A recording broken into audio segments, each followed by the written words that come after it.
அப்ப ஆண்டவர் உங்களுக்கு ஒரு வேலை செய்ய சொல்றாரு.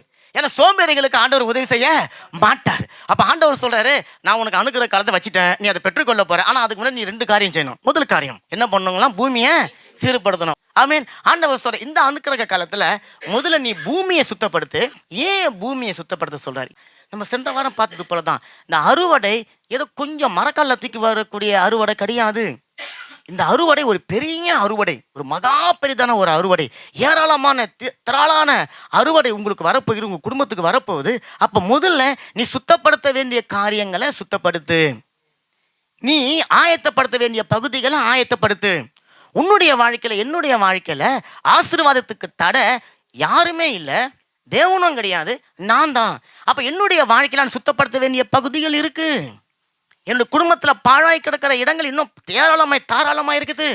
ஆண்டவர் சொல்ற, நான் உனக்கு அனுக்கிரக காலத்தை வச்சுட்டேன், முதல்ல உன்னுடைய பூமியை நீ சுத்தப்படுத்து. அப்ப பூமின்னு சொல்லும் போது ஏதோ உலகத்தை பத்தி சொல்ல, உன் குடும்பத்தை, உன்னை, உங்க வீட்டை, உங்க பிள்ளைங்களை, சுற்றி இருக்கிற ஒழுங்கில்லாத தன்மைகளை எடுத்து போடுங்க, சுத்தப்படுத்துங்க.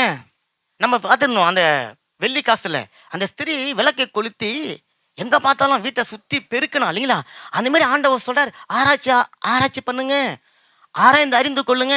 எந்த இடத்துல நீங்க குறைவை வச்சு கொண்டு இருக்கிறீங்க, எந்த இடத்துல சுத்தம் இல்லாமல் இருக்கு. நான் தூசியை பத்தி பேசல, தூசியும் இருக்குது, சுத்தப்படுத்த முடிஞ்சா சுத்தப்படுத்துங்க. நான் சொல்றது, உங்களுடைய வாழ்க்கையில தேவன் வச்சிருக்கிற அனுக்கிரகத்தினுடைய ஆசீர்வாதம் வராது படிக்கு தடை பண்ணுகிற தூய்மை இல்லாத பகுதிகள் எது, சுத்தப்படுத்த வேண்டிய பகுதிகள் எது, ஒழுங்குபடுத்த வேண்டிய பகுதிகள் எது, பிடுங்கி போட வேண்டிய பகுதிகள் எது, வெட்டி எடுக்க வேண்டிய பகுதிகள் எது, ஒட்டடை அடிக்க வேண்டிய பகுதிகள் எது, ஆண்டவர் சொல்ற அதை நீ முதல்ல செய். ஏன்?